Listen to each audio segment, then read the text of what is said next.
So this is an example of some questions from chapter 13, just some example questions. Doesn't necessarily mean that this is what's going to be on the quiz or that this is all you should know, but no one really came forward with any specific problems that they were having trouble with. So I just picked out a few that maybe will help some people, and if anyone has questions on other problems, they can let me know, and I'll try to work through those as well. So let's start with this one. Following information is from the balance sheet of Jackson Corporation as of December 31st, 2015. We got preferred stock, $100 par, $200,000 worth. Paid-in capital in excess of par preferred, $14,000 worth. Common stock, $1 par, $68,000 worth. Paid-in capital in excess of par for that common stock is $203,000. We got our retained earnings of $52,600. And then the total stockholders' equity section totals to $537,600. And the question is, what is the average issue price of the preferred stock shares?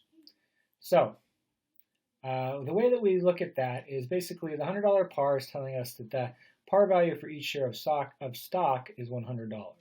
Okay, so that means that I can figure out how many shares outstanding there are by just dividing this number here by $100. So if I do that right here, equals 200,000 divided by 100. So I have 2,000 shares outstanding.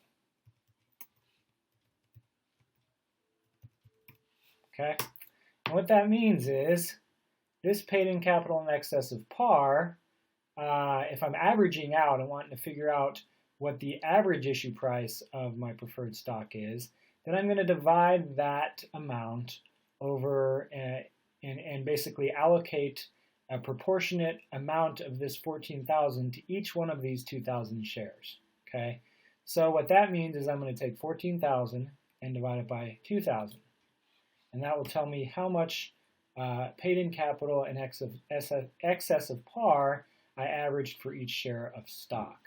So I have 14,000 divided by 2,000, $7.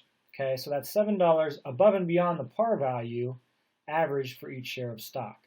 Since this component here only shows me the par value, I know that I have 2,000 shares. I have $100 in each of those 2,000 shares, and then in excess of that, I basically have $7 per share.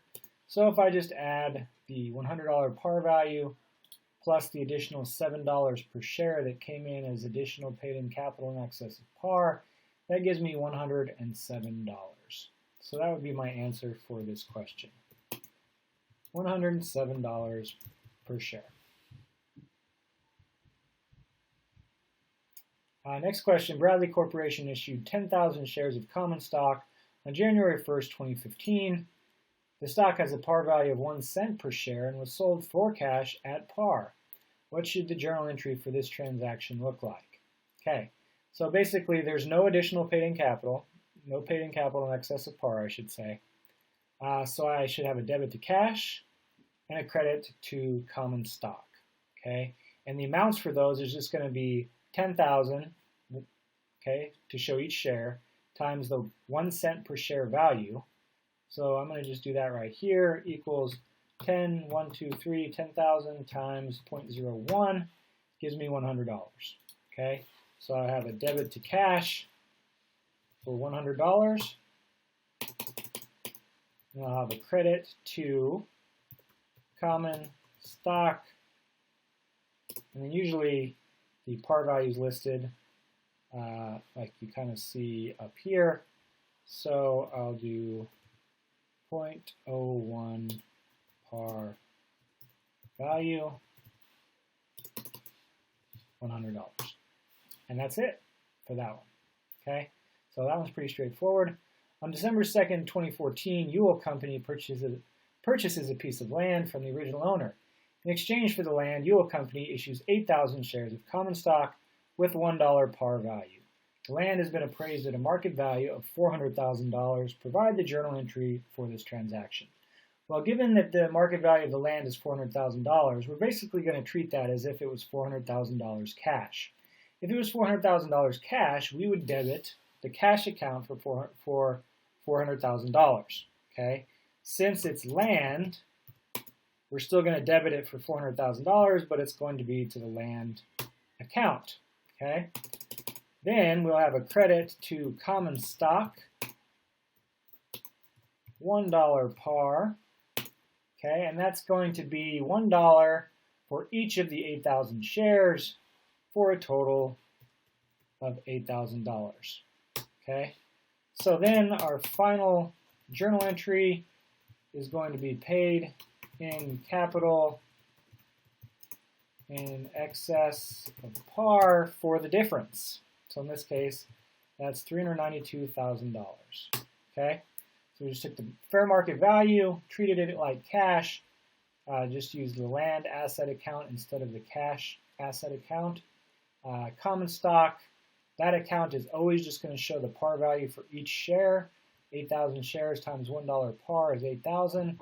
And then the difference between the two is the paid-in capital in excess of par. So last question here. Saturn Corporation has 10,000 shares of 10%, $75 par non-cumulative preferred stock outstanding, and 20,000 shares of no par common stock outstanding. At the end of the current year, the corporation declares a $180,000 dividend.